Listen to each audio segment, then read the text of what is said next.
नहीं चाहता। मैं चाहता हूं कि मैं आपको परमेश्वर की बातें बताऊं, क्योंकि परमेश्वर जब आपसे बातें करेगा निश्चय आप आशीषित होंगे। मेरी बातों में कोई सामर्थ्य नहीं है और मेरी ज्ञान की बातों में, मेरे समझ की बातों में कोई सामर्थ्य नहीं, परंतु परमेश्वर के वचनों में सामर्थ्य है। निश्चय जब परमेश्वर अपने वचनों से आपको और मुझसे बातें करेगा हम आशीषित हो जाएंगे। आमीन।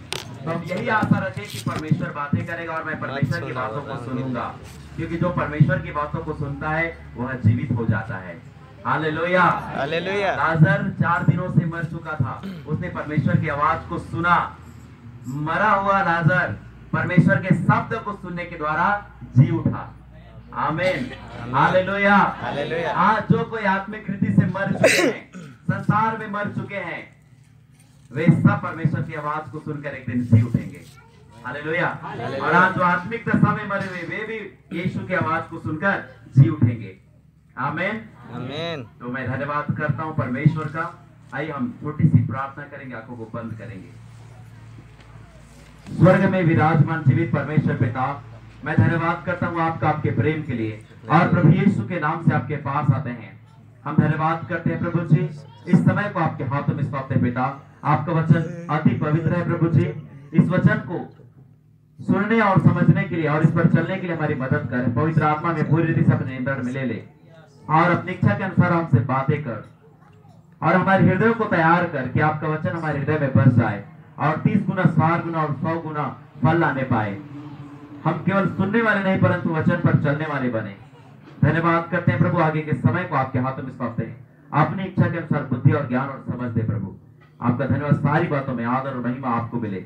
इस जगह को आपके हाथों में सौंपते हैं, मैं अपने आप को भी आपके हाथों में सौंपता हूँ। पवित्र आत्मा मदद कर, वही कर प्रभु। धन्यवाद पिता, सारी महिमा आपको मिले प्रभु यीशु के नाम से, आमीन।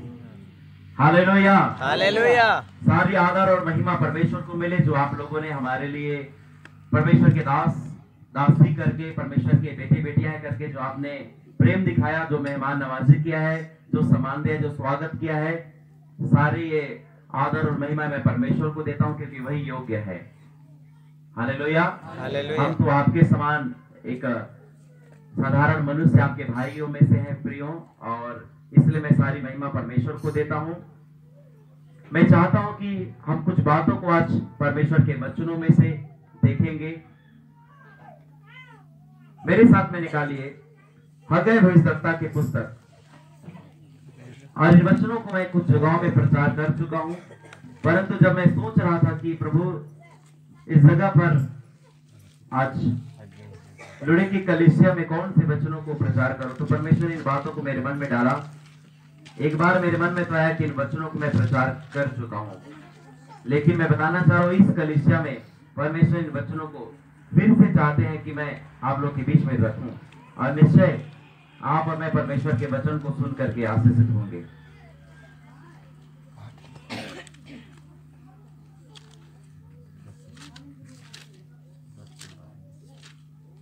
हगै भविष्यद्वक्ता की पुस्तक 1 अध्याय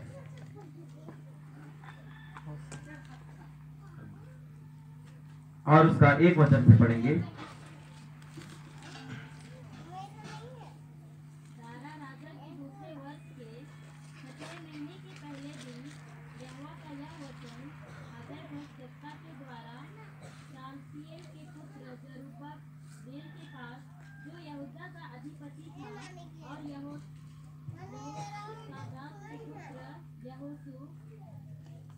महायाजक के पास पहुंचा।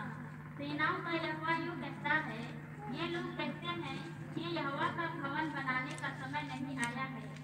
फिर यहोवा का यह वचन हगै भविष्यद्वक्ता के द्वारा पहुंचा, क्या तुम्हारे लिए अपने छत वाले घरों में रहने का समय है, जबकि यह भवन उजाड़ पड़ा है। Hallelujah, hallelujah. सुनिए, परमेश्वर का वचन कहता है, सेनाओं का यहोवा यूं कहता है, ये लोग कहते हैं कि यहोवा के भवन बनाने का समय नहीं आया। फिर यहोवा का यह वचन हगै भविष्यद्वक्ता के द्वारा पहुंचा, क्या तुम्हारे लिए अपने छत वाले घरों में रहने का समय है, जबकि यह भवन उजाड़ पड़ा है। Hallelujah, hallelujah. मैं बताना चाहता हूं कि जब लोग इस्राएली लोग गुलामी में चले गए थे, बंधुआई में गए थे, और बंधुआई से जब वापिस लौटे वो लोग, लौट के आने के बाद उन सब लोगों ने अपना घर बनाना शुरू किया, क्योंकि कई सालों तक वो लोग गुलामी में थे, बंधुआई में पड़े थे।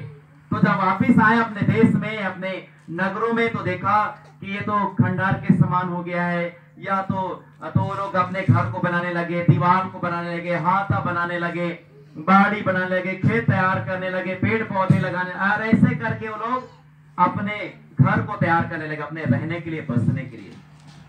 तो वहां तक तो ठीक था। फिर लोगों ने और अच्छे अच्छे घर बनाने लगे और अच्छा से रहने के लिए, क्योंकि हम सब सोचते हैं कि यदि खबरेल का घर है तो फिर वो धीरे से सीट का हो जाए या ढलाई का, लेंटर का हो जाए। फिर एक कमरा है तो दो कमरा, दो कमरा है तो चार कमरा, एक जगह है तो दो जगह, एक मंजिला है तो दो मंजिला, मिट्टी का है तो फर्श का हो जाए, फर्श का है तो टाइल्स का हो जाए, खुला खिड़की है तो लकड़ी का खिड़की हो जाए, लकड़ी का है तो ग्लास का, कांच का खिड़की हो जाए। तो जितना अच्छा से अच्छा बनाने का प्रयास करते हैं, है कि नहीं है? सब यही चाहते हैं। तो लोगों ने भी जब वो गुलामी से आए, उन्होंने अपने घरों को बनाना शुरू किया, अपने रहने के लिए, अपने जीवन यापन करने के लिए अच्छा से अच्छा प्रबंध करने का प्रयास किया। लेकिन मैं बताना चाह रहा हूँ, वो लोग अपने घर को तो बनाए, छत वाला घर भी बनाए, लेकिन परमेश्वर के भवन को बनाने की किसी को याद नहीं आया कि हम परमेश्वर के भवन को बनाए जो उजाड़ पड़ा है। तो परमेश्वर के भवन को तोड़ दिया गया था, उजाड़ा गया था। तो वहां पर लोग अपने घर की चिंता कर रहे थे कि हम कहां रहेंगे, हम कहां बसेंगे, तो मेरा घर अच्छा होना चाहिए, मैं अच्छे घर में रहना चाहिए। लेकिन परमेश्वर के घर की, परमेश्वर के भवन की कोई चिंता नहीं कर रहा। इसलिए परमेश्वर का वचन हगे भविष्यवक्ता के पास पहुंचा और परमेश्वर का वचन यह पहुंचा, क्या तुम्हारे लिए अपने छत वाले घर में रहना अच्छा है, जबकि परमेश्वर का भवन उजाड़ पड़ा है? कि अपने लिए छत वाला घर चाहिए और परमेश्वर के रहने के लिए उजाड़ वाला घर। कैसा वाला घर? उजाड़। तो परमेश्वर का भवन उजाड़ पड़ा है और अपने घर को बनाने में लग, लेकिन परमेश्वर के भवन को बनाने में कोई सोच नहीं रहा, कोई सुधि नहीं रख रहा, कोई सलाह मशवरा नहीं कर रहा है कि चलो हम परमेश्वर के भवन को भी बनाते हैं, परमेश्वर के मंदिर को बनाते हैं, परमेश्वर का घर को बनाते हैं, जहां परमेश्वर की महिमा वास करती, जहां परमेश्वर का आत्मा निवास करता, जहां स्वयं यहोवा परमेश्वर बसता। आओ हम उस भवन को बनाने के लिए चले, ऐसा कोई नहीं सोच रहा। तब परमेश्वर ने अपने दास हग्गै भविष्यवक्ता से बातें किया। Hallelujah, hallelujah, hallelujah, hallelujah. इस अंत के दिनों में परमेश्वर आपसे और मुझसे बातें करता है।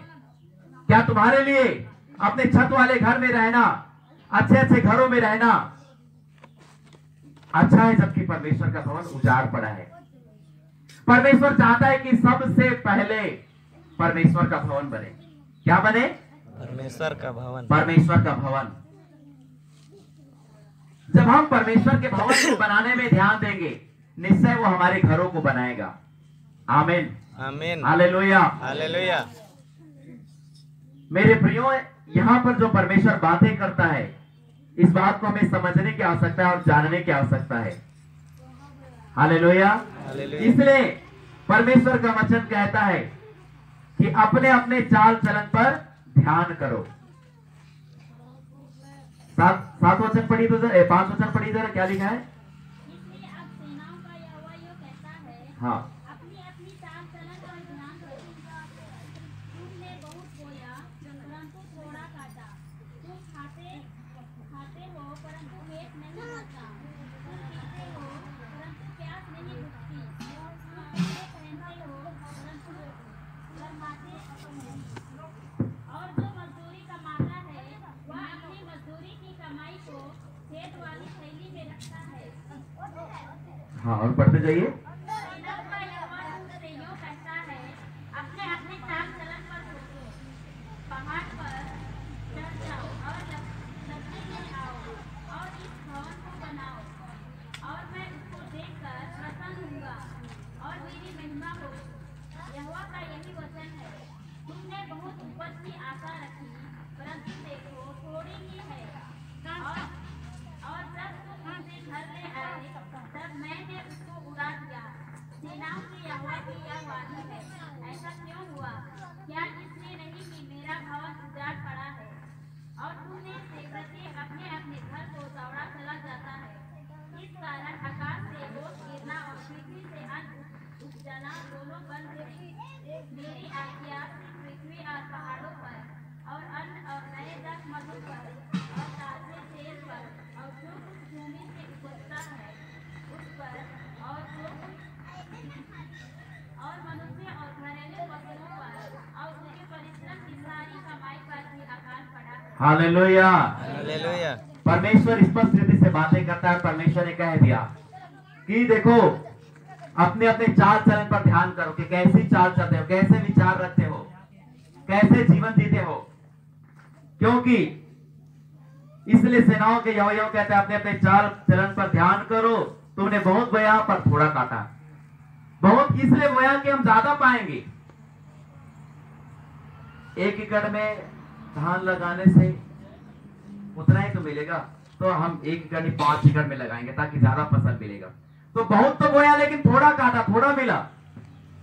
और लिखा है तुम खाते तो हो पर पेट नहीं भरता, तुम पीते तो हो पर प्यास नहीं बुझती, कपड़े पहनते हो लेकिन गर्माते नहीं, और जो मजदूरी कमाता है वह अपनी मजदूरी को छेद वाली थैली में रखता है। कहा?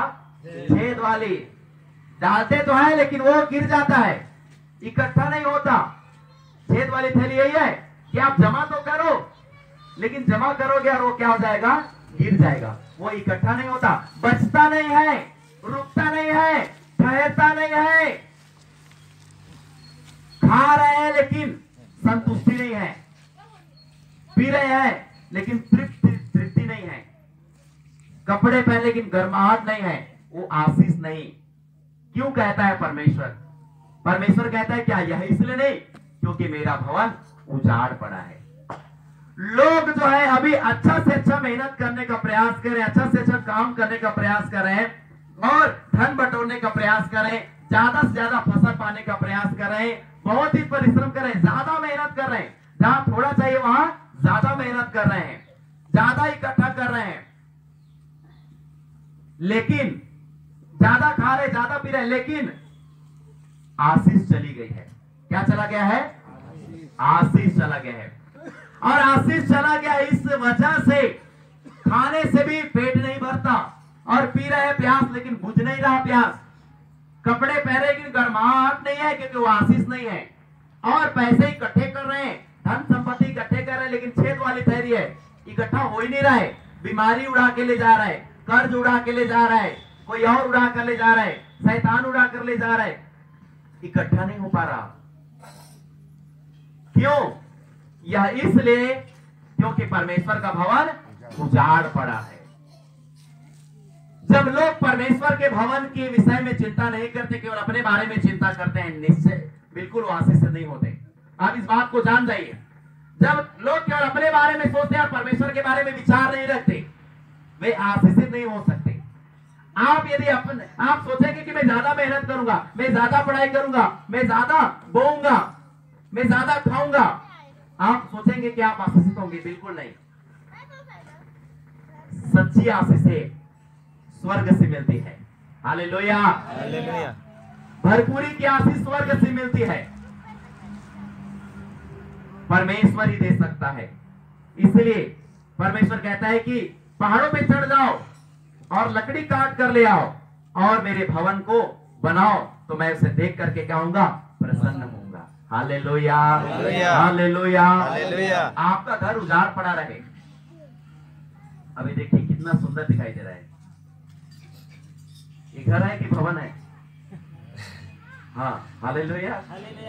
तो कितना अच्छा दिखाई दे रहा है कि नहीं है? लेकिन यही उजाड़ पड़ा रहे, एक कलर चला जाए, फेड हो जाए, ठीक है, कहीं उखड़ जाए, कहीं गिर जाए, और पूरा धूल और पूरा मकड़ी का जाला छा जाए, काला काला इधर उधर सब दिखाई दे, कैसा अच्छा लगेगा?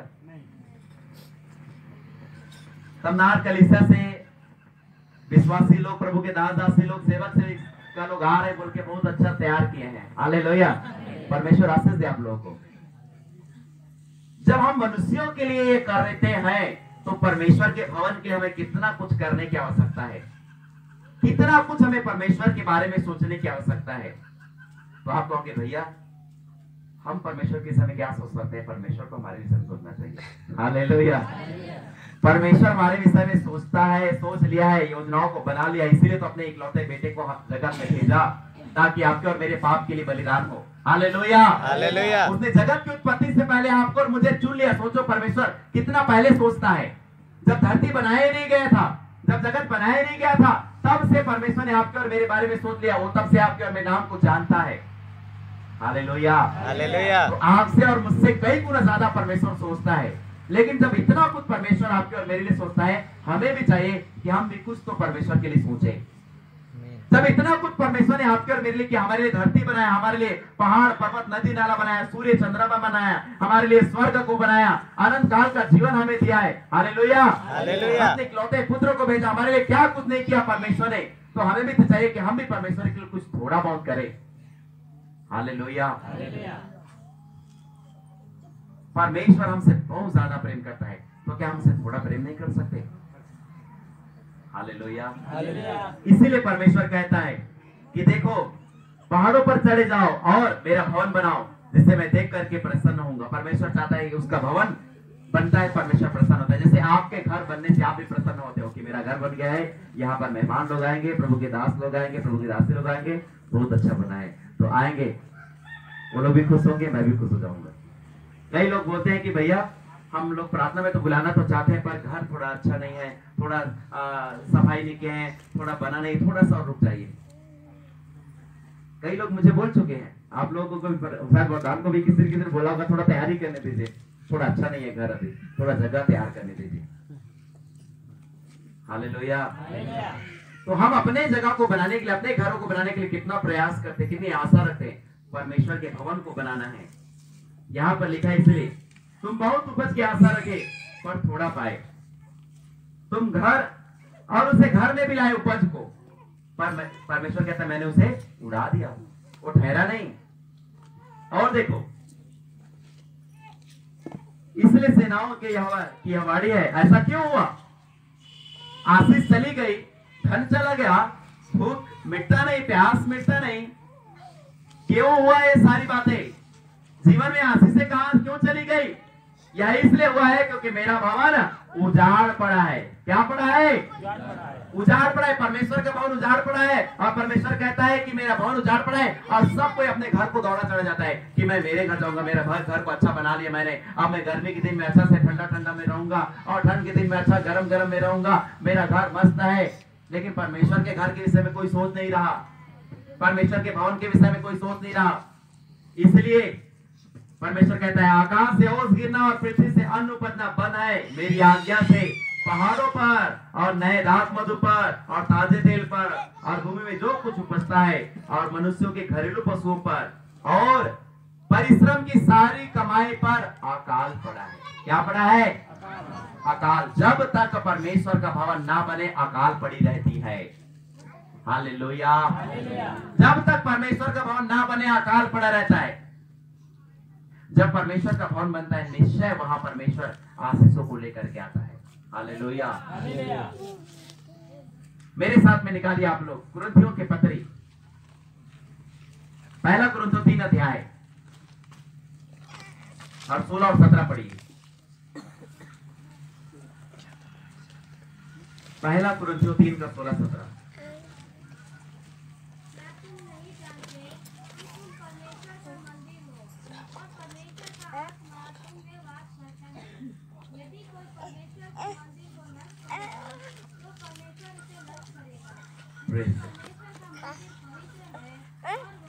हालेलुया। क्या तुम नहीं जानते कि तुम परमेश्वर का मंदिर हो? क्या है? कौन है ये परमेश्वर का भवन? हग्गाई भविष्यद्वक्ता की पुस्तक में परमेश्वर कहता है कि मेरा भवन उजाड़ पड़ा है। हालेलुया। सब अपने घर को बनाने में लगे हैं पर मेरा भवन उजाड़ पड़ा है। क्या है परमेश्वर का भवन? नया नियम में परमेश्वर कहता है कि क्या तुम नहीं जानते कि तुम परमेश्वर के मंदिर हो, तुम परमेश्वर के भवन हो। हालेलुया।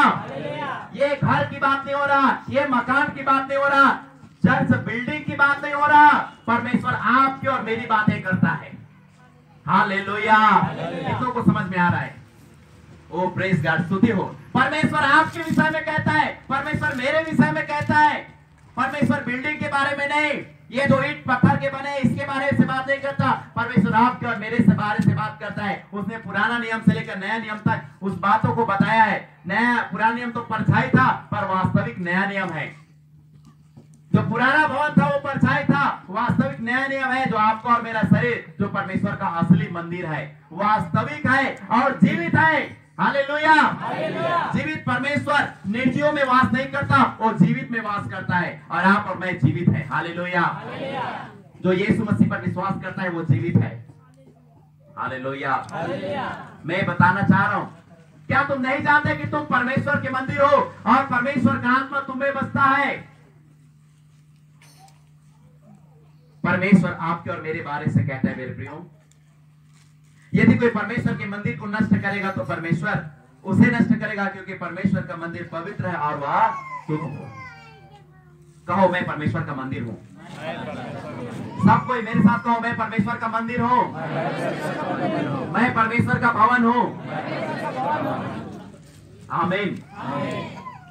आप और मैं परमेश्वर के मंदिर है, इस बात को याद रखना है। आप और मैं परमेश्वर के भवन है। हमारा घर अच्छा रहे लेकिन हमारा जीवन अच्छा ना रहे, जो परमेश्वर का मंदिर है, यदि ये उजाड़ पड़ा रहे, पाप में, बुराइयों में, चोरी में, हत्या में, झूठ में, नशे में, मैं बताना चाह रहा हूं ये उजाड़ पर नहीं रहना चाहिए। कैसे उजाड़ता है परमेश्वर का भवन?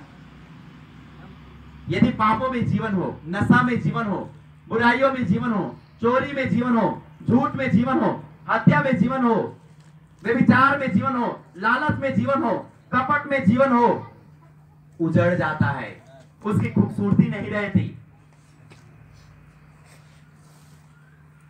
इसलिए इस भवन को, जो आपका और मेरा शरीर है, उजाड़ नहीं पड़ा रहना है, इसे बनाने की आवश्यकता है। आपको और मुझे ये जो शरीर है, जो परमेश्वर का मंदिर है, परमेश्वर का भवन है, इसे हमें बनाने की आवश्यकता है। हमें आत्मिक रीति से इसे तैयार करने की आवश्यकता है।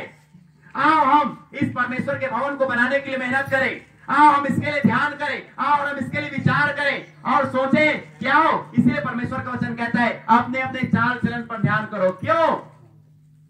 ताकि हम अपने चाल चलन को सुधारें, अपने विचारों को सुधारें, अपने कामों को सुधारें। हालेलुया। और परमेश्वर की भवन की चिंता करें। हम अपने रहने की चिंता कर रहे हैं, लेकिन परमेश्वर की रहने की जगह के विषय में कितना चिंता है? इस भवन में परमेश्वर रहना चाहता, कितना साफ सुथरा और कितना इसे सजाना है, कितना अच्छा रखना है। हम बड़े से बड़े महल की ख्वाब देखते हैं, बड़े अच्छे से अच्छा घर का ख्वाब देखते हैं। क्या परमेश्वर नहीं चाहता अच्छे घरों में रहना? चाहता है। क्या परमेश्वर नहीं चाहता कि साफ सुथरे जगह में, पवित्र जगह में रहना? वो पवित्र है और वो पवित्रता में निवास करता है। हालेलुया। यदि परमेश्वर पवित्र है तो आपको और मुझे भी पवित्र बनना पड़ेगा, तब वो आपके और मेरे जीवन में वास करेगा। यदि हम इसको गंदा रखेंगे, अशुद्ध रखेंगे, तो परमेश्वर वास नहीं करेगा। वो पवित्र परमेश्वर पवित्र जगह में रहता है। जैसे आप और मैं जब साफ सफाई को जान जाते हैं तो गंदे में, धूल में जाकर नहीं बैठेंगे। बैठोगे धूल में जाकर? कीचड़ में जाके बैठेंगे क्या? नहीं। क्यों? क्योंकि आप जान गए हो कि यह गंदा है। उसी प्रकार मैं बताना चाह रहा हूं, परमेश्वर पवित्र है तो पवित्र स्थान में ही रहेगा, अशुद्धता में नहीं, गंदगी में नहीं। तो आपको और मुझे पवित्र बनना है। इसीलिए पतरस की पुस्तक में, पहला पतरस में लिखा है कि पवित्र बनो क्योंकि मैं यहोवा पवित्र हूं। हालेलुया। परमेश्वर पवित्र है, इसलिए आपको और मुझे भी पवित्र बनाए। तो हमें इस भवन को बनाना है मेरे प्रियो। ये जो आपका और मेरा शरीर है, यह परमेश्वर का भवन है। आप इसे तैयार करें, इसे सजाएं, इसे चमकाएं, इसे निखारें और इसे हर दिन साफ सफाई करें।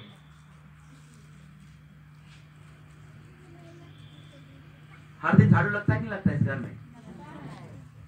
पोछा भी लगता होगा। हालेलुया। क्योंकि फर्श हो चुका है। जहां फर्श नहीं वहां पर लिपाई चलता है कि नहीं? क्या आप और मैं, हम अपने आप को रोज झाड़ू लगाते हैं अपने जीवन को? कभी कभी कचरा दिखाई नहीं देता है। क्या नहीं करता है? मैं अपने कलीसिया में इस बातों को बोलता हूँ। जब टाइल्स लगा रहता है तो पता नहीं चलता कि धूल होगा, लेकिन आप झाड़ू लगाना शुरू करिए, आप पोछा लगाना शुरू करिए, फिर पता चल जाएगा कि गंदगी है कि नहीं है। कई बार ऐसे दिखाई नहीं देता कचरा और लगता है कि अरे ये तो साफ है पूरा। अब 2 दिन 1 सप्ताह तक भी झाड़ू नहीं लगाएंगे तो चले गए, 1 सप्ताह तक पोछा लगाएंगे नहीं तो भी चलेगा, लेकिन जैसे आप साफ करना शुरू करें आपको गंदगी पता चल जाएगा। आप झाड़ू लगाना शुरू करें आपको कचरा मिलना शुरू हो जाएगा। लेकिन कब मिलता है? जब हम शुरू करते हैं काम को। और अरे ऐसे साफ तो दिख रहा है बोल देने से छोड़ दोगे तो नहीं पता चलेगा, और नहीं मिलेगा आपको कचरा, नहीं मिलेगा आपको गंदगी, रहेगा लेकिन आप पकड़ नहीं पाओगे। ऐसे ही जब तक आप और मैं यह निर्णय ना ले कि मैं अपने आप को साफ करूंगा, मैं अपने जीवन में सुधार करूंगा, मैं अपने मन को जांचूंगा, मैं अपने विचार को जांचूंगा, मैं अपने कामों को जांचूंगा, मैं अपने निर्णय को जांचूंगा, जब तक आप यह काम शुरू नहीं करोगे आपको अपने जीवन में गलतियां नहीं पता चलेगा। आपको लगेगा मैं अच्छा हूं, मैं बढ़िया हूं, मेरा शब्द अच्छा, मेरा विचार अच्छा, मेरा निर्णय अच्छा, मेरा काम अच्छा, मेरा जीवन अच्छा, मेरा खाना पीना, मेरा व्यवहार, मैं बढ़िया हूं। वही खराब है, वही खराब है। दूसरे लोग उन्होंने प्रचार किया, प्रभु के दास वहां से आए थे, है ना, या हमारे प्रभु के दास कलीसिया में प्रचार किए, वही ठीक नहीं है। वो मेरा भाई बोल दिया विश्वासी, वही ठीक नहीं है। हम दूसरों की गलतियों को देखेंगे, दूसरे घर में, अरे आपके घर में बहुत कचरा है। काम करने जाने वालों को छोड़ करके जो दूसरों के घर काम करने नहीं जाते, क्या दूसरों के घर झाड़ू लगाने आप जाते हैं? जो काम नहीं करते वो लोग बात बता रहा हूँ, कई जगहों में, शहरों में तो जाते हैं, दूसरे घर में, है ना। तो पर जो लोग नहीं जाते, जो अपने घर के कामों में व्यस्त रहते हैं, क्या आप दूसरे घर को झाड़ू लगा जाए अपने घर को छोड़ करके कि मेरे घर को मैं साफ नहीं करूंगा, दूसरे घर को साफ करूंगा? ऐसा कोई करते हैं क्या? दीदी लोग, बहन लोग, सिस्टर लोग, हर दिन किसके घर को झाड़ू लगाते हो? अपने घर को। ऐसे ही हमें भी अपने घर में, अपने शरीर में, अपने विचारों में, अपने काम में, अपने चाल चलन में सुधार करना है। पर जब हम जीवन जीते हैं तो हम अपना सुधार कम करके दूसरों के सुधार में लग जाते हैं। हालेलुया। यह वचन सबके लिए है, यह वचन मेरे लिए भी है। ऐसा नहीं कि मैं आपके लिए प्रचार कर रहा हूं, मैं मेरे लिए भी प्रचार कर रहा हूं। आप परमेश्वर का वचन इसीलिए 2 धारी तलवार है, जो आपको भी काटेगा और मुझे भी काटेगा। आ रहा है समझ में?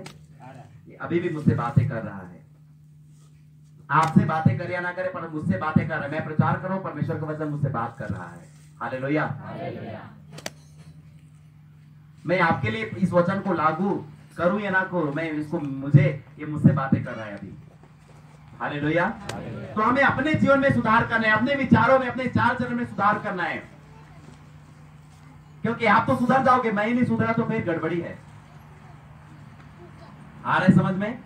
तो यह परमेश्वर का मंदिर है। परमेश्वर ने हमारे शरीर, इस भवन को बनाने के लिए कहा कि हम आत्मिक रीति से इसे सजाएं, इसे तैयार करें, हर एक पाप बुराइयों को, हर एक झूठ को, हर एक नशे को, हर एक उन गंदी आदतों को हमारे जीवन से झाड़ू मार के निकाले और यीशु के लहू से पोंछ डाले। हालेलुया। हालेलुया। हर एक पाप को, हर एक गंदगी को, हर एक उस बात को, उस विचारों को जो आपको पापी घोषित करता है, आपका ये प्रभु यीशु आपने मेरे लिए क्रूस पर अपनी जान दिया है और आपके लहू से मैं अपने पापों को धोता हूँ और उसे आप पोछा लगा दीजिए, यीशु के लहू से पोंछ डालिए। हालेलुया। वचन से, अपने हृदय से, अपने जीवन के, अपने शरीरों के हर एक उन गलतियों को, गुनाहों को झाड़ू लगाकर बाहर करिए और प्रभु यीशु के लहू से पोंछ डालिए। मेरे प्रियो, यीशु का लहू सारे पापों को धोता है। हालेलुया। टाइल्स के लिए, घर के लिए आप फिनाइल इस्तेमाल करते होंगे और अलग अलग प्रकार का आता होगा, लेकिन आपके और मेरे पापों और गुनाहों को धोने के लिए केवल एक ही है, एक ही चीज है, वो है यीशु का लहू। क्या है वो? यीशु का लहू। तो जब तक परमेश्वर का भवन उजाड़ पड़ा रहेगा, आपका और मेरा जीवन, आपका और मेरा शरीर, आपका और मेरा चाल चलन उजाड़ पड़ा रहेगा, आशीषित नहीं होंगे। आप कितना भी ज्यादा, कितने पुराने क्यों ना प्रभु में हो, यीशु मसीह में हो, आप कितना ज्यादा वचन को जानते हैं मायने नहीं रखता, आप कितने साल से विश्वासी मायने नहीं रखता, पर यदि यह उजाड़ पड़ा है, यदि आपका और मेरा जीवन वचन के अनुसार नहीं है, हमारा चाल चलन वचन के अनुसार नहीं, हमारे शब्द वचन के अनुसार नहीं, हमारा निर्णय वचन के अनुसार नहीं, हमारा काम वचन के अनुसार नहीं, तो समझो ये उजाड़ पड़ा है। और यदि परमेश्वर का भवन उजाड़ पड़ा है तो आप आशीषित नहीं होंगे।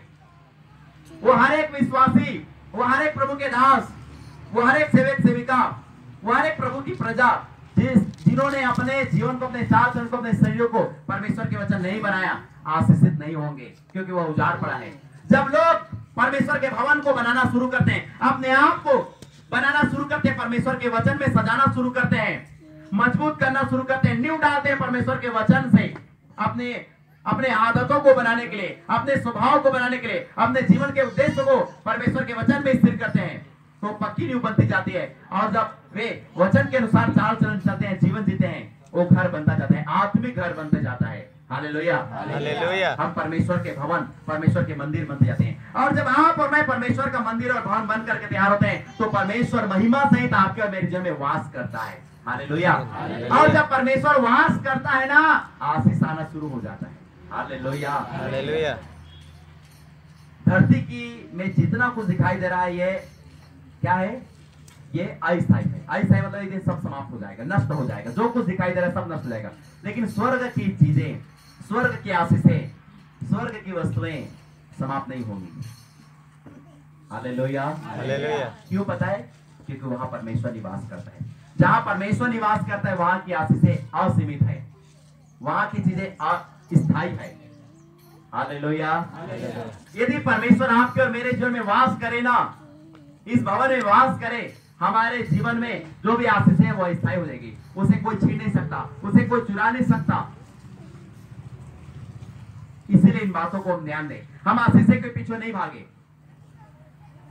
आशीष के पीछे नहीं भागना कि आपका बैंक बैलेंस बढ़ जाएगा, आपका वीजा लग जाएगा। अभी तो गांव में तो बातें नहीं सुनते हैं, लेकिन हम यूट्यूब में तो सुन रहे होंगे ना। खुश हो गए, आप विदेश जाओगे, आपका नौकरी लग जाएगा, ये हो जाएगा, वो हो जाएगा। आशीष के पीछे नहीं भागना, आशीष देने वाले के पीछे भागना है। इसलिए यीशु ने कहा, मेरे पीछे हो लो। Hallelujah, hallelujah. परमेश्वर ने अब्राहम से कहा कि अब्राहम, तेरा अत्यंत बड़ा प्रतिफल और तेरा भाग मैं हूं। परमेश्वर ने अब्राहम को जो है अपने आप को दे दिया कि मैं तेरा भाग हूं और मैं तेरा प्रतिफल हूं। हमें धरती में कुछ मिले या ना मिले, परमेश्वर मिलना चाहिए। हमने यदि परमेश्वर को पा लिया, सब कुछ पा लिया। Hallelujah, hallelujah. जो वस्तुओं को पाना चाहता है, जो चीजों को पाना चाहता है, यदि चंगाई भी आपको मिल जाए, लेकिन आपको परमेश्वर ना मिले, उद्धार ना मिले, पापों की क्षमा नहीं मिले, कोई फायदा नहीं। वो चंगाई का क्या करेंगे? कोई काम का नहीं। लेकिन उद्धार जरूरी है, परमेश्वर जरूरी है, पापों की क्षमा जरूरी है। इसलिए जो कोई परमेश्वर को पा लेता है, वह सब कुछ पा लेता है। वह पापों की क्षमा पा लेता है, वह उद्धार पा लेता है, वह अनंत जीवन को पा लेता है। जिसके पास पुत्र है, उसके पास जीवन भी है। आमीन, हालेलुया, हालेलुया। इसलिए मेरे प्रियो, आओ हम इस भवन को बनाने का प्रयास करें। मैं आपको बता देना चाहता हूं, मेरे जीवन में भी हम लोगों ने व्यक्तिगत इन बातों को महसूस किया है। यदि यहाँ प्रभु के दास लोग अलग अलग जगहों में जुड़ करके काम कर रहे हो, तो फिर मुझे क्षमा करेगा, मैं आप लोगों को टारगेट नहीं कर रहा हूँ, मैं अपनी गवाही बताना चाह रहा हूँ। जब मैं स्वतंत्र सेवकाई करता हूँ, जब मैं किसी के साथ जुड़ा हुआ था और जब मैं वहां उसमें जुड़ करके काम कर रहा था, जब मैं किसी संस्था में जुड़ करके काम कर रहा था, मैं बताना चाह रहा हूँ, उसके पहले मुझे प्रभु के दास जो मेरे अगुए थे, वो मुझे कुछ सपोर्ट करते थे। जब मैं कॉलेज से आ गया और सेवकाई करता था, तो करीबन वो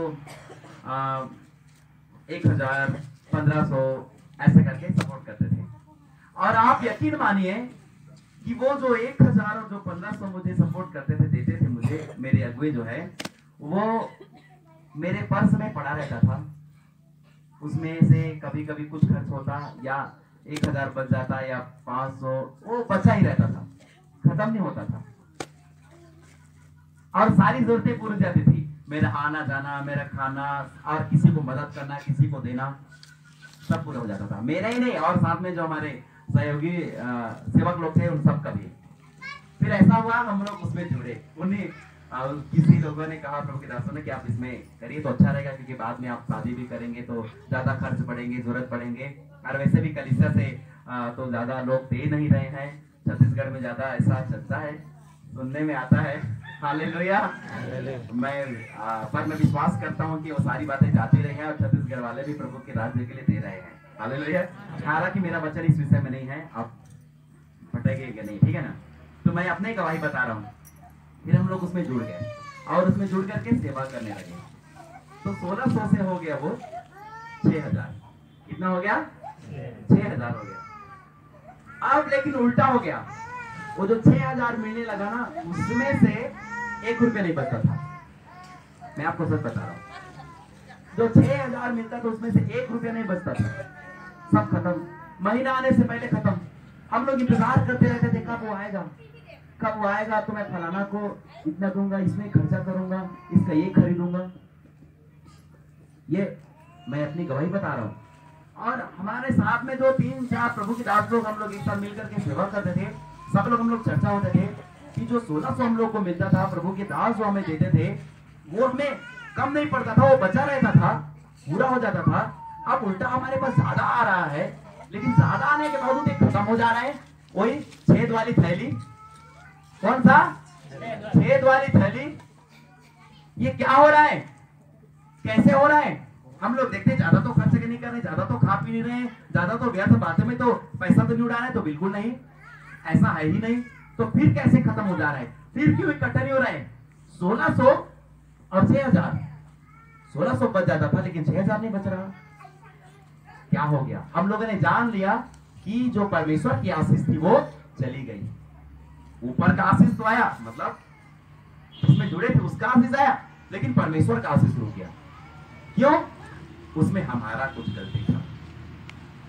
हम गलतियां नहीं करना चाहते थे, लेकिन मजबूरी से गलती कराया जाता था। क्या आप गलती करो, क्या करो? गलती करो। इसलिए मैंने प्रभु के दासों से कह दिया मुझे माफ करना। मैं हर जगह ये बातें नहीं होती है, जो हमारे जीवन में हो उसको मैं बता रहा हूँ। हम लोगों ने जान गए कि परमेश्वर की आशीष हमारे जेब से चली गई, इसलिए हमारे इसमें सेवकाई में आशीष नहीं है। काम तो होता था, सेवकाई तो बढ़ता था, लेकिन आर्थिक आशीष हमारा चला गया था। हम लोगों ने निर्णय लिया कि इस बात से हम दूर जाएंगे। कई बार बात किए कि देखो ऐसा है कि हम सही से चलेंगे, प्रार्थना में जाते हैं, कोई प्रार्थना कहता देखो ये गलत है, देखो ये गलत है, इसको ऐसा करो, सही रास्ता करो। हम लोग बोलते अरे चल जाएगा ना, हम लोग चला रहे हैं, आप लोग क्या दिक्कत है? अब बाकी ऊपर वाले बोलते हम लोग है ना। 3 बार मैंने उसको छोड़ा। 3 बार छोड़ने के बाद 3 बार मुझे मना लिए, गले लगा के मना लिए, हाथ मिला के मना लिए। ठीक है, फिर अब क्या करें? प्रार्थना में जा रहे हैं, परमेश्वर का आत्मा कह रहा है कि देखो ये सही नहीं है, अपने आप को सुधारो, अपने लिखावट को सुधारो, कितना नंबर बढ़ रहा है उसको सुधारो, क्या सोच रहे हो उसको सुधारो, क्या बोल रहे हो उसको सुधारो। जब कोई पूछ रहा है, जब जा रहे हो, जब कोई आ रहे लेखा लेने के लिए, तो क्या बोल रहे हो? अपने आप को सुधारो। एक निर्णय लिया मैंने, मैं सब चीज खत्म कर दूंगा। मैंने एक कहानी सुना था कि जो वो थे, मैं उनका नाम भूल गया, सिकंदर है या एक और है, वो एक बार युद्ध में गया। वो नहीं गया, उस अपने सैनिकों को भेजा। शायद बाकी लोग सुने होंगे तो सुने होंगे। तो एक बार अपने सैनिकों को क्या भेजा? युद्ध में भेजा। जब युद्ध में गए ना, तो उस नगर में जाने के लिए केवल एक पुल था। कितना? एक पुल। तो लोग जाते और लड़ते और हार कर वापिस आ जाते। ये कहा तुम हार के आ जाते हो, फिर से जाओ दोबारा, अच्छे से डांट पटक के फिर गए युद्ध में, फिर हार कर वापिस आ गए, दोबारा हार गए, मेरा बेइज्जती करा दिए। इतना महान है और सब जानते हैं। तीसरी बार भेजे, तीसरी बार गए, फिर हार कर लौट आ गए। ये तो कहा कि मेरा तो घोर बेइज्जती कर दी है, इतना बड़ा नाम, इतना वीर योद्धा, और लोग मेरे लोग हार क्या रहे। इस बार मैं तुम लोग के साथ जाऊंगा, चलो। और इस बार वो स्वयं गया। इस बार जब वो स्वयं गया ना, उसने देखा कि उस नगर में जाने के लिए एक पुल है। क्या है? एक पुल पड़ता है। वो पुल के पास जैसे पार किया, सिकंदर ने सोचा हाँ, हारने की वजह है पुल है। क्या ये पुल है? क्योंकि लोग डर करके वापिस उस पुल से लौट जाते हैं भाग करके। इसलिए उसने जब वो पहुंचा ना, उसने कहा पार जैसे उस नगर में घुसे, कहा इस पुल को तोड़ो पहले। उसने पुल को तोड़वा दिया। क्या कर दिया? पुल को तोड़वा दिया। अब भागने का कोई रास्ता नहीं है, अब तो या तो मरो या तो मारो। आप जब वो लोग युद्ध किए तो इस बार जीत गए। हालेलुया। हालेलुया। तो मैं उस कहानी को सोचा, मैं कहा परमेश्वर तेरा धन्यवाद। किसी दास ने, परमेश्वर के दास ने प्रचार करते इस कहानी को लाया, तो मैंने कहा प्रभु तेरा धन्यवाद, मैं उस पुल को तोड़ दूंगा जो मुझे वापिस इनसे मिला देता है, लौटा देता है। और मैंने मेरे सारे कागजात को पकड़ा और सबको फाड़ दिया। क्या किया? सबको फाड़ दिया। और दोबारा वापिस जाने का कोई रास्ता नहीं था। क्यों? मुझे लेखा देना पड़ता, तो लेखा ही नहीं है, सब खत्म कर दिया। हालेलुया। और यह हम लोग का शादी जस्ट हुआ था, और शादी के बाद आर्थिक बहुत जरूरत होता है। शादी के बाद आपका पैसा खर्चा बढ़ जाता है। हम लोगों ने निर्णय लिया कि हम लोग भले एक रोटी खाएंगे, 2 रोटी खाएंगे, या नहीं मिलेगा तो भूखे पेट रहेंगे, लेकिन परमेश्वर की सेवकाई ईमानदारी से करेंगे, सच्चाई से करेंगे। और तब से हम लोग निर्णय लिया कि हम स्वतंत्र सेवकाई करेंगे, किसी के साथ जुड़ के सेवा नहीं करेंगे, केवल परमेश्वर के साथ जुड़े रहेंगे। प्रेम भाव सहभागिता मेल मिलाप तो सबके साथ रहेगा। मेरा जान पहचान और परिचय बहुत सारे लोगों से है, जितने हैं क्रिश्चियन फोरम है, आप जुड़े होंगे, जानते होंगे। फिर छत्तीसगढ़ का जो मसीह समाज संघ है, सब लोगों से परिचय, अच्छा परिचय है। व्यक्तिगत मैसेज में चैटिंग होता है, बात होता है व्यक्तिगत, लेकिन मैं सब लोगों के साथ सहभागिता रखता हूं, लेकिन स्वतंत्र सेवकाई। और हम लोगों ने निर्णय लिए तो काफी कमी घटी से गुजरना पड़ा। कभी कुछ मिलता, कभी नहीं मिलता। किराए के लिए हम लोग 1 महीना से इकट्ठा करते पैसा, 100 रुपए, 200 रुपए, 500 रुपए इकट्ठा करते, और तब जाकर के फिर हम लोग दे पाते थे। लेकिन मैंने देखा कि जैसे हम लोगों ने उसको छोड़ा और परमेश्वर पर निर्भर हुए, हमें एक वस्तु की घटी नहीं हुई, एक वस्तु की कमी नहीं हुई। परमेश्वर विश्वास योग्य रहा। हालेलुया। लॉकडाउन में देखो, मैंने ऐसा गवाही सुना था कि परमेश्वर किचन में आशीष देता है, भोजन वस्तु को आशीष देता है। सारपत नगर की विधवा स्त्री के उस मैदे को और तेल को परमेश्वर ने बढ़ाया। मैंने देखा कि एलिसा, और वो एक विधवा स्त्री थी, परमेश्वर उसके घड़े के तेल को बढ़ा दिया। मैंने गवाहियां सुना था, बाइबल में पढ़ा था, लेकिन व्यक्तिगत अनुभव नहीं किया था। लेकिन लॉकडाउन के समय में जब हमारे पास कुछ ही लोग थे, विश्वासी लोग ज्यादा नहीं थे, उन शुरुआत के लॉकडाउन में, और हमारे घर में राशन लेने के पास मेरे पास पैसे नहीं थे, और राशन तो आ गया था लेकिन पैसे नहीं थे। जब वो मैं सोच रहा था कैसे करूं, अब कुछ दिन बाद लॉकडाउन है, सेवकाई में जाना आना भी नहीं कर पा रहे हैं, और कलीसिया भी नहीं लग पा रहा है, कैसे करें? परमेश्वर के पर छोड़ दिए। प्रभु जैसा आप चाहो, हम लोग आपके लिए निकले हैं। हालेलुया। एक सप्ताह बाद मेरी पत्नी बुलाई और कहती है कि आइए तो जरा देखिए तो किचन का दाल नहीं घट रहा, चावल नहीं घट रहा, तेल नहीं घट रहा, उतना उतना है। मैंने कहा प्रभु का आशीष अनुग्रह है। मैं भी थोड़ा ऐसे ही ले रहा था, और मैं तो धन्यवाद कर रहा था, वास्तविकता मुझे यकीन हुआ, लेकिन उतना ज्यादा थोड़ा नहीं लगा, थोड़ा लगा। फिर दूसरे सप्ताह बुलाई हो और कहती है आइए तो देखिए। दूसरा सप्ताह हो गया, 15 दिन बीत गए, ये दाल उतना ही है, ये चावल उतना ही है, ये तेल इतना ही है। एक सप्ताह में ना सही, 15 दिन में तो थोड़ा कम होना चाहिए, लेकिन इतना ही जितना ही है। मैं रोज देखती हूँ इसे। हालेलुया। हालेलुया। मैंने कहा ये परमेश्वर का आशीष है, स्वर्ग की आशीष है। हालेलुया। हालेलुया। तो स्वर्ग की आशीष कम नहीं होती है, मैं बताना चाह रहा हूँ। इसीलिए चाहिए कि जब हम अपने इस शरीर को, अपने जीवन को, आत्मिक जीवन को तैयार करें, परमेश्वर के भवन को बनाएं, और परमेश्वर जब हमारे जीवन में वास करता है तो वास्तविक आशीष होता है, असली आशीष। स्वर्ग से परमेश्वर आशीष देता है। हालेलुया। मेरे घर में भी हम लोग, मेरे माता पिता किसान हैं, वो लोग धान का फसल लगाते हैं और इस समय सब्जी का फसल लगाते हैं। मैं आपको बताना चाह रहा हूँ, तो जब हम लोग पहले फसल लगाते थे, हमारे घर में धान नहीं बचता था। बेचने के लिए धान ज्यादा नहीं होता, थोड़ा बेचते थे, और खाने के लिए भी कम पड़ जाता था, लेना पड़ जाता था। लेकिन आज जब से हम लोग प्रभु में आए और प्रभु को देना शुरुआत किए, और प्रभु रोज घर में प्रार्थना किए, और परमेश्वर के अनुसार जीना सीखे। मेरे माता पिता पहले प्रभु में आए, उन्होंने मुझे सुसमाचार सुनाया। मुझे सुसमाचार सुनाने वाले मेरे माँ और पिताजी। तो जब प्रभु के वचन के अनुसार चलने लगे, ऐसा हुआ कि ज्यादा से ज्यादा धान बेचने लगे मंडी में। हालेलुया।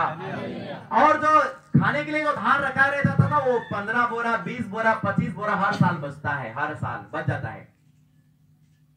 जो बचता नहीं था, और बेचने के लिए ज्यादा देते नहीं थे। अब ज्यादा बेचने के लिए भी देते हैं और खाने के लिए भी ज्यादा ठहर जाता है। क्यों?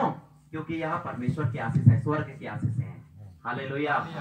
मैं इन गवाहियों को आपको इसीलिए बांट रहा हूं क्योंकि जब आप परमेश्वर के वचन के अनुसार चलते हैं, परमेश्वर के भवन को बनाते हैं, उसके वचनों में ध्यान देते हैं, निश्चय परमेश्वर आशीष देता है, अनुग्रह देता है। हालेलुया। आज भी मैं स्वतंत्र सेवकाई कर रहा हूँ मेरे प्रियो, परमेश्वर की अनुग्रह से कोई कमी नहीं है, बल्कि मैं दूसरों को, प्रभु के लोगों को मदद करने के लिए सक्षम हूँ। हालेलुया। और यह काम हम लोग करते भी हैं, और इसलिए परमेश्वर हमें भी आशीष देता है, क्योंकि हम लोगों ने परमेश्वर के वचन को महत्व दिया। हालेलुया। हालेलुया। इसलिए परमेश्वर का भवन जो उजाड़ पड़ा है उसे बनाना निश्चय जरूरी है। मेरे साथ में आइए, निकालिए जरा, जल्दी से पढ़ देंगे हम लोग इफिसियों की पत्री, कुलुस्सियों की पत्री 3:5 पढ़िए जरा।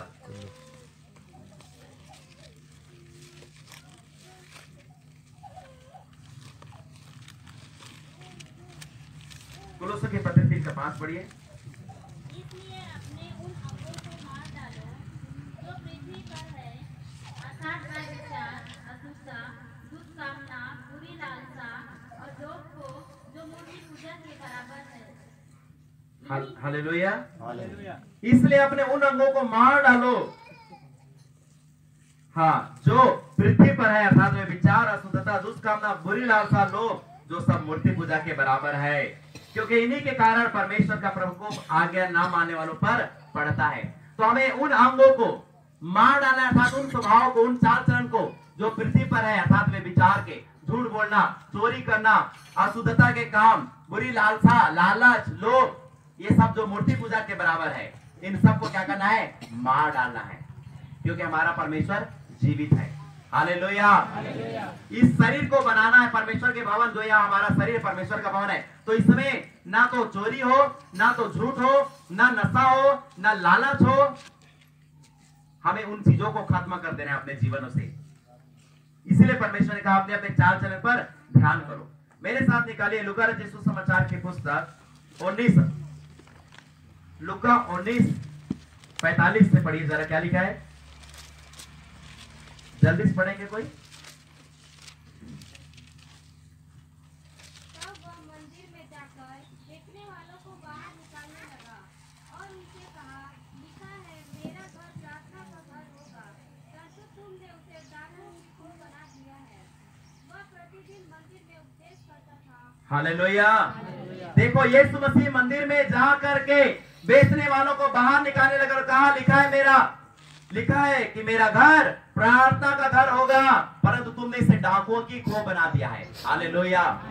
यीशु मसीह जब पहली बार मंदिर में गया ना, उसने जितने बेचने वाले थे, व्यापार करने वाले, छिट्टे चेंज करने वाले थे, बकरा बेचते थे, कबूतर बेचते थे, मेढ़ा बेचते थे, इन सबको क्या कर दिया? बाहर निकाल दिया। शराबों के पीड़े उड़ेल दिए और रस्सी का कोड़ा बना करके बकरियों को, भेड़ों को, सबको बाहर निकाल दिया और कहा कि लिखा है मेरा घर प्रार्थना का घर कहलाएगा, परंतु तुमने इसे डाकुओं की खोह बना दिया है। परमेश्वर के भवन में लेन देन, व्यापार नहीं चाहिए। परमेश्वर का भवन व्यापार के लिए नहीं है, बिजनेस के लिए नहीं है, परंतु प्रार्थना के लिए है। किसके लिए है? प्रार्थना के लिए है। हम अपने शरीर के साथ, पाप के साथ कोई बिजनेस ना करें, लेन देन ना करें, शैतान के साथ कोई व्यापार ना करें। हम ये मिलेगा तो मैं ऐसा करूंगा, आप इतना करोगे तो मैं इतना करूंगा, हम तुम्हें मिला लेंगे, ऐसा बस करना है, हमारे साथ हो जाओ, बस ये लेना पड़ेगा, वापिस आना पड़ेगा, वो करना पड़ेगा। शैतान के साथ कोई व्यापार नहीं, हमारे शरीर के साथ पाप का कोई व्यापार नहीं। हालेलुया। परमेश्वर के राज्य में कोई व्यापार नहीं, सेवकाई में कोई व्यापार नहीं। यीशु मसीह ने सबको क्या कर दिया? बाहर निकाला और कहा, लिखा है मेरा घर प्रार्थना का घर कहलाएगा। तो ये शरीर प्रार्थना का घर होना चाहिए, ये भवन प्रार्थना का घर होना चाहिए। और लोग प्रार्थना करने वाले के नाम से आपको मुझे जानना चाहिए कि यह प्रार्थना योद्धा है, ये प्रार्थना करने वाला भैया है, ये प्रार्थना करने वाली बहन है, दीदी है, ये प्रार्थना करने वाले प्रभु के दास है, ये प्रार्थना करने वाला कलीसिया है, ये प्रार्थना करने वाला संस्था है। हालेलुया। व्यापार के नाम से नहीं जाना चाहिए। तो आपको और मेरा कलीसिया के साथ, कलीसिया में व्यापार नहीं होना चाहिए, हमारे शरीर में पाप के साथ व्यापार नहीं होना चाहिए, शैतान के साथ कोई व्यापार नहीं, कोई समझौता नहीं, कोई लेन देन नहीं कि इस चीज में राजी हो जाओ, इस चीज में समझौता कर लो, बिल्कुल नहीं करेंगे। यह प्यार का काम नहीं है, यह प्रार्थना का घर है। हालेलुया। तुमने इसे डाकू क्यों? डाकू कहाँ रहते हैं? डाकू कहाँ रहते थे? जंगल। गुफा में, खंडरों में रहते थे। दुष्ट आत्माएं कहाँ रहते हैं? हाँ, खाली घर शैतान का। जो खाली घर पड़ा रहता है उसे शैतान हड़प लेता है। खंडहर, परमेश्वर खंडहरों में नहीं रहता, इस बात को जानना। हालेलुया। हालेलुया। खंडहरों में दुष्ट आत्माएं रहते हैं, खंडहरों में डाकू रहते हैं। परमेश्वर तो भवन में रहता है, वो भी पवित्र भवन में पवित्र परमेश्वर रहता है। वो भवन पवित्र इसलिए है क्योंकि पवित्र परमेश्वर उसमें रहता है। हालेलुया। हालेलुया। आपके और मेरे जीवन में भी डाकू नहीं रहने चाहिए, शैतान दुष्ट आत्माएं नहीं, परमेश्वर की उपस्थिति रहनी चाहिए। इसलिए इसे खाली नहीं छोड़ना है, इस भवन को खाली नहीं रखना है। जिसका जीवन खाली हो जाता है, सूना पड़ जाता है, उसी को देखता रहता है शैतान। इसका हृदय कब खाली हो, कब परमेश्वर इसको छोड़ के चला जाए, कब ये छोड़ परमेश्वर को छोड़ के चला जाए, कब ये खाली पड़ जाए तो मैं आकर के रहूं। समझ रहे हो? तो खाली नहीं। पुराने समयों में जब इंदिरावास बना रहता था, खाली पड़ा रहता था, लोग रहते नहीं थे। उस समय जब हम लोग छोटे छोटे थे तो पड़े रहते थे, तो दूसरे दूसरे गांव से आकर के लोग बस जाते थे। एक बार कोई घुस गया उसमें कोई निकाल नहीं सकता, क्यों? खाली पड़ा है। तो जिसके जीवन आज खाली है, जिसके जीवन में आज यीशु मसीह नहीं, दुष्ट आत्मा आकर के देखता है, हाँ यीशु मसीह नहीं है, हाँ मैं आता हूँ इसके। क्यों? खाली पड़ा है, सुना पड़ा है। और जिसके जीवन में यीशु मसीह है, दुष्ट आत्मा आता नहीं, झांकता तक नहीं, देखता है हाँ दूर से इसका मालिक तो यीशु मसीह है, दूर ही रहो। राजाओं का राजा, प्रभुओं का प्रभु। हालेलुया। हालेलुया। आओ हम इस भवन को बनाए ताकि परमेश्वर इसमें वास करे और इसे खाली ना छोड़े। मेरे साथ में आइए, निकालिए आप रोमियो के इसी का रोमियो के पते 6 निकालिए जरा। रोमियो 6 और 12-13 पढ़िए। इसलिए पाप तुम्हारे नश्वर शरीर में राज्य ना करे कि तुम उसकी लालसाओं के अधीन रहो, और न अपने अंगों को अधर्म के हथियार होने के लिए पाप को सौंपो, पर अपने आप को मरे हुओं में से जी उठा हुआ जानकर परमेश्वर को सौंपो। हालेलुया। अंगों को धर्म के हथियार होने के लिए परमेश्वर को सौंपो। बस, तो इसलिए हमें क्या करना है? अपने शरीर को पाप के हथियार होने के लिए नहीं देना है। हमारे शरीर से, हमारे हाथों से पाप ना हो, हमारी आंखों से पाप ना हो, हमारे मुंह से पाप ना हो, हमारे पांव से पाप ना हो। यह आपका पांव जब चले तो शराब की भट्टी की ओर ना जाए, या जुआ खेलने की जगह पर ना जाए, या खून करने की जगह पर ना जाए, या चोरी की जगह पर ना जाए। आ रहा है समझ में? या दुष्ट आत्माओं की जगह पर, अशुद्ध स्थानों पर मत जाए। पवित्र मंदिर में ही जाना चाहिए जहां परमेश्वर निवास करता है। परमेश्वर के भवन में, प्रार्थना की जगह पर, वचन की जगह पर, संगति की जगह पर, विश्वासियों के घर, प्रभु के दासों के घर, उपवास प्रार्थना में। जब ये हाथ चले तो परमेश्वर की महिमा के लिए, जब ये आंख देखे तो परमेश्वर की महिमा के लिए, जब ये कान सुने तो सांसारिक गीत नहीं, गालियां नहीं, व्यर्थ बातें नहीं, चारी चुगली निंदा नहीं, नहीं तो भर जाएगा कचड़ा। या कान जब खुले तो परमेश्वर का वचन सुनाई दे, परमेश्वर की आराधना सुनाई दे। हालेलुया। उन बातों को सुनना है। जब ये मुंह बोले तो श्राप नहीं, गाली नहीं, परंतु परमेश्वर के वचन को बोलो, आशीष को बोलो, उन्नति को बोलो, उद्धार को बोलो, कल्याण को बोलो, और वो होगा। हालेलुया। जैसे जब इसमें खाओ, इस खाने का इस्तेमाल करो, पीने का इस्तेमाल करो, तो अच्छी बातों को, अशुद्ध बातों को नहीं। तो हमारे शरीर को अधर्म के हथियार होने के लिए, पाप के हथियार होने के लिए नहीं देना है, परंतु परमेश्वर के लिए देना है। रोमियो 12:1 पढ़िए तो जरा, क्या लिखा है? जल्दी से रोमियो 12:1 पढ़ेंगे। इसलिए हे भाइयों, मैं तुमसे परमेश्वर की दया स्मरण दिलाकर विनती करता हूँ कि अपने शरीरों को जीवित और पवित्र और परमेश्वर को भावता हुआ बलिदान करके चढ़ाओ। हालेलुया। यह तुम्हारी आत्मिक सेवा है। परमेश्वर अपने वचनों से बातें करता है कि हमें क्या करना है। हमें अपने शरीर को पहला तो जीवित, कैसा? जीवित। दूसरा क्या? पवित्र। पहला जीवित, दूसरा पवित्र, और तीसरा परमेश्वर को भावता हुआ। परमेश्वर को भाना चाहिए, उसे अच्छा लगना चाहिए। ऐसे करके क्या करना है? बलिदान चढ़ाना है। किसको? हमारे शरीर को। मतलब हमारे शरीर को परमेश्वर के लिए। बलिदान का मतलब समझते हो? बलिदान का मतलब क्या होता है? क्या है? सौंप देना मतलब सौंप देना, दे देना पूरी रीति से दे देना मतलब उसमें आपका कोई अधिकार नहीं। समझ रहे हो? सौंप देना थोड़ा मैं आपका जो आपका बोलने का जो है सही होगा कि दे देना कहीं होगा, लेकिन मैं शब्दों को मैं आपको ध्यान देना चाहूंगा। कभी कभी ऐसा होता है ना, थोड़ा इसको रखो ना आप, मतलब मैं आ रहा हूँ 2 दिन के बाद मुझे, है ना, आप इसको तब तक संभालिए 2 दिन के लिए। 2 दिन के बाद मैं, ये मेरा है, ठीक है ना, धन्यवाद आपने अच्छा संभाला इसको, मेरे बच्चों को संभाला, मेरे घर को संभाला, मैं गाँव गया था, ये गाय बैल का ख्याल रखना, मैं थोड़ा जा रहा हूँ, मेरे गाड़ी का ध्यान रखना, मैं थोड़ा बाहर में रहूंगा, तो है ना, वो अलग है। लेकिन ये आपका है, मैं आपको देता हूँ, अब से आपके लिए है, दे दिए तो मैं नहीं कहूंगा भैया मेरा मोबाइल आप तो दे दिए थे भैया, नहीं नहीं नहीं, वो मेरा है, वो दे दिए मतलब पूरा दे दिए। अब उसको आप कैसे चला रहे हो, क्या कर रहे हो, तोड़ दिए, फोड़ दिए, किसी को दे दिए, वो आप जानो, मैंने आपको दिया, आपने उसका क्या किया आप जानो। हालेलुया।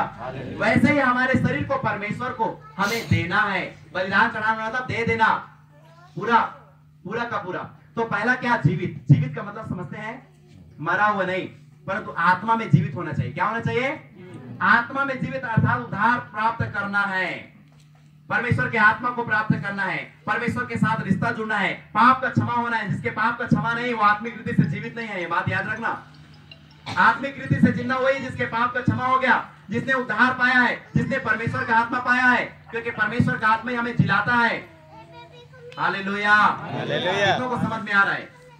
मैं बताना चाह रहा हूँ, जीवित का मतलब ये है कि आपने और मैंने उद्धार पाया है, आपने और मैंने पापों का क्षमा पाया है, आपने और मैंने परमेश्वर का आत्मा पाया है। जीवित, हमारा रिश्ता परमेश्वर के साथ है। जीवित, यीशु मसीह को जानता हूं ये नहीं, विश्वास करते नहीं, यीशु मसीह के साथ मेरा रिश्ता है व्यक्तिगत। जीवित, तो पहला तो जीवित। दूसरा पवित्र, अशुद्धता के साथ नहीं, पाप के साथ नहीं, पवित्र होना चाहिए।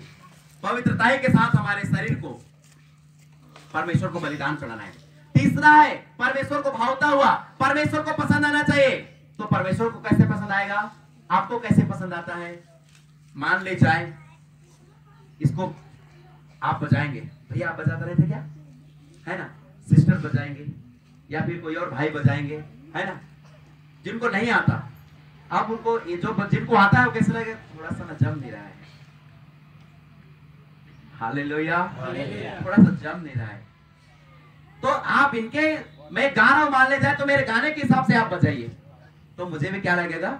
अच्छा लगेगा। और मैं गा दूसरा रहा हूं, आप बजा दूसरा रहे तो नहीं बजाएगा। मतलब क्या मैं ये बताना चाह रहा हूं, हम भी अपने पसंद को देखते हैं कि परिवार में आपके बच्चे हैं और आपके अनुसार नहीं चल रहे हैं, आपको पसंद आता है, मेरा बेटा मेरा कहानी नहीं मानता, बहुत अच्छा लगता है, वो मेरा बात नहीं सुनता, मेरे अनुसार नहीं जीने अच्छा लगता है, मेरी पत्नी मेरे अनुसार खाना नहीं बनाती, मैं ये सब्जी बनाने के बोलो ये बना दिया, है ना, और मेरे हस्बैंड को मैंने लाया, बोला था कि ये सब्जी लाने के लिए उन्हें दूसरा ला दिया, है ना।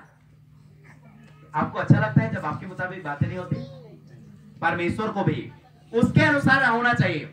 इस शरीर को परमेश्वर को भावता हुआ परमेश्वर की इच्छा के अनुसार बलिदान चढ़ाना है, परमेश्वर की इच्छा के अनुसार सेवा। कई लोग सोचते हैं कि मैं सेवा कर रहा हूं, क्या आप परमेश्वर की इच्छा के अनुसार सेवा कर रहे हैं? क्या आप वही सेवा कर रहे हैं जहां परमेश्वर चाहता है? कहीं परमेश्वर ने आपको, मैं बताना चाह रहा हूं, मैं शुरुआत में बार में सेवा करता था, परमेश्वर ने यहाँ के लिए दर्शन दिया और मैं वहां के सेवकाई को सौंप करके, दूसरे प्रभु के दासों को सौंप करके मैं इधर आ गया, क्योंकि मैं जान गया परमेश्वर ने मुझे जिस जगह के लिए चुना है, आज जिस सेवकाई के लिए चुना मैं वही सेवकाई कर रहा हूं। मैं अपनी मनमानी से सेवकाई नहीं चुन सकता, और मैं चुनूंगा तो मैं परमेश्वर की इच्छा के अनुसार नहीं चल रहा हूं। कर तो रहा हूं लेकिन क्या परमेश्वर की इच्छा के अनुसार कर रहा हूं? कई बार होता है कुछ, आप किसी को काम सौंपो, एक वो करेगा तो लेकिन अपने मन के अनुसार, आपके अनुसार नहीं बनाएगा। आप मिस्त्री को दे दीजिए कि देखो इसको ऐसा ऐसा घर बनाना है, वो अपने मुताबिक बनाने लगा, वो अपने अनुसार, आपने बोला किचन यहाँ रहेगा, उसने कहा यहाँ रहेगा, है ना, आपने कहा 2 कमरा वो करेगा, नहीं 2 नहीं 3 कमरा रहेगा, है ना, यह एक कमरा बनाऊंगा, तो अपने अनुसार बनाए, अच्छा लगेगा क्या? नहीं, आपके अनुसार। वैसे ही हम परमेश्वर के काम कर रहे हैं तो परमेश्वर के अनुसार, हम परमेश्वर के लिए जी रहे हैं तो परमेश्वर के अनुसार, हम परमेश्वर की आराधना कर रहे हैं तो परमेश्वर के अनुसार आराधना करना है, अपने अनुसार नहीं। हम प्रार्थना कर रहे हैं तो परमेश्वर के अनुसार प्रार्थना करें, हम परमेश्वर के भवन जा रहे हैं तो परमेश्वर के अनुसार चले, हम प्रभु में जी रहे हैं तो परमेश्वर के अनुसार जिए। तो परमेश्वर को भावता हुआ बलिदान चढ़ाना है। Hallelujah, hallelujah. और बलिदान चढ़ाना आसान नहीं, बलिदान में दर्द होता है, तकलीफ होता है। बकरा को कबूतर को बलि चढ़ाते थे, मतलब वो वैसे ही बलिदान चढ़ाना मतलब दे देना पूरी रीति से। हमें भी अपने इच्छाओं को, लालसाओं को, चीजों को परमेश्वर के लिए बलिदान चढ़ाना है, अपने शरीर को बलिदान चढ़ाना है, जीवित, पवित्र और परमेश्वर को भावता उसकी इच्छा के अनुसार। मेरे अनुसार जीऊंगा, मैं मेरे अनुसार गाऊंगा, मैं मेरे अनुसार सेवा करूंगा, मैं मेरे अनुसार बातें करूंगा, मेरे अनुसार प्रचार करूंगा, मेरे अनुसार खाऊंगा, नहीं कर सकते। मसीह जीवन एक ऐसा जीवन है जिसमें अनुशासन है। मसीह जीवन एक ऐसा जीवन है जिसमें आप अपने इच्छा के अनुसार नहीं, परमेश्वर की इच्छा के अनुसार चलते हैं। संसार में तो हम अपनी इच्छा के अनुसार जी रहे थे, लेकिन आज प्रभु की इच्छा के अनुसार। Hallelujah, hallelujah. तो यह काम करें मेरे प्रियो, परमेश्वर के भवन बनाना यही है, हम इसे बनाएं। परमेश्वर आपसे और मुझसे बातें कर रहा है। Hallelujah, hallelujah. आइए एक दो वचन पढ़ा करके मैं समाप्त करूंगा। मेरे साथ निकालिए मत्ती रचित सुसमाचार 21 अध्याय उसका 12 पढ़िए।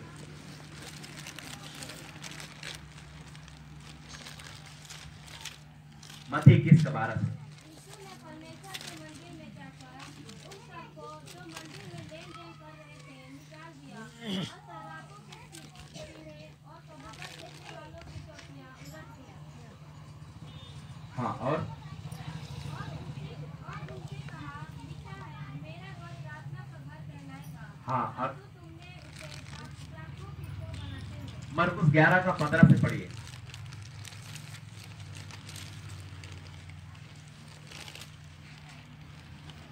फिर वे यरूशलेम में आए और वह मंदिर में गया और वहाँ जो लेन देन कर रहे थे उन्हें बाहर निकालने लगा और शराबों के कीड़े और कबूतर बेचने वालों की चौकियां उलट दी और मंदिर में से किसी को बर्तन लेकर आने जाने ना दिया और उपदेश करके उनसे कहा, क्या यह नहीं लिखा है कि मेरा घर सब जातियों के लिए प्रार्थना का घर कहलाएगा। क्या यह नहीं लिखा है कि मेरा घर सब जातियों के लिए, किसके लिए?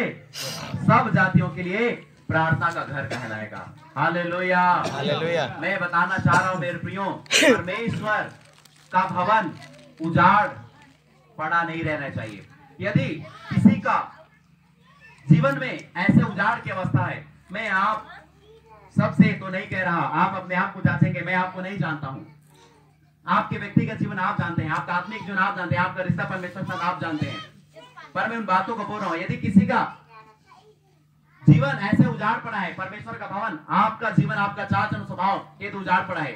यदि आपके पापों में जीवन है, नशे में, चोरी में, हत्या में, झूठ में, लालच में जीवन है, व्यभिचार में जीवन है, गलत संगति में जीवन है, गलत जगहों में उठना बैठना है, तो आओ हम इस भवन को फिर से बनाएं, फिर से हम निर्णय लें। Hallelujah, hallelujah. क्या हर बरसात आने से पहले अप्रैल का जिनका घर रहता है वो उसको सजाना शुरू नहीं करते ताकि बरसात में अच्छा रहे? करते हैं कि नहीं? करते हैं। आओ हम फिर से बनाएं। क्या हर दिन हम झाड़ू नहीं लगाते? क्या हर दिन हम साफ सफाई नहीं करते? क्या हम हर दिन कपड़ों को नहीं धोते? तो हम हर दिन अपने मनों को धोए, अपने विचारों को जांचे, अपने सोचों को जांचे, अपने चाल चलन को जांचे और हम परमेश्वर के भवन को बनाए। क्या यह उजाड़ तो नहीं पड़ा? हम सोचे और जांचे, क्या मेरा परिवार उजाड़ तो नहीं पड़ा? क्या ये भवन उजाड़ तो नहीं पड़ा? क्या मेरा चाल चलन उजाड़ तो नहीं पड़ा? यह आत्मिक जीवन उजाड़ तो नहीं पड़ा? यदि ऐसा है तो आओ हम इसे बनाए। यदि आपके जीवनों में आशीष चली गई, यदि रुक नहीं रहा आशीष, तो मैं बताना चाह रहा हूँ, शायद आपको मुझे अपने आप को जांचना है। सेवकाई में आशीष नहीं, कलीसिया में आशीष नहीं, परिवार में आशीष नहीं, तो शायद हमें अपने आप को, अपने कलीसिया को और परिवार को और सेवा को जांचने की आवश्यकता है। आओ हम परमेश्वर के भवन को फिर से बनाएं। आओ हम परमेश्वर को, अपने शरीर को जीवित और पवित्र और परमेश्वर को भावता करके सौंप दे। Hallelujah, hallelujah. क्योंकि यह मंदिर, ये शरीर परमेश्वर का मंदिर है, यह परमेश्वर का भवन है। आप और मैं परमेश्वर के भवन है। हालेलुया। हालेलुया। मैं एक कुछ सवालों के साथ इस प्रचार को समाप्त करना चाहूंगा। मैं क्षमा चाहता हूँ, मैंने ज्यादा समय ले लिया है, इसलिए मैं माफी चाहता हूँ। मैं इस सवालों को पूछना चाहता हूँ, क्या आप परमेश्वर के भवन को बनाना चाहते हैं? यस। क्या आप परमेश्वर के भवन को बनाना चाहते हैं? हाँ। क्या आप परमेश्वर के मंदिर हो? यस। क्या आप प्रार्थना का घर हो? यस। Hallelujah, hallelujah. मेरे साथ कहिए, मैं परमेश्वर के भवन को बनाऊंगा। मैं परमेश्वर के भवन को बनाऊंगा। मैं परमेश्वर का मंदिर हूँ। मैं परमेश्वर का मंदिर हूँ। मैं प्रार्थना का घर हूँ। मैं प्रार्थना का घर हूँ। Hallelujah, hallelujah. आमीन, आमीन। परमेश्वर इस वचन के द्वारा आपको और मुझे आशीषित करे। आमीन।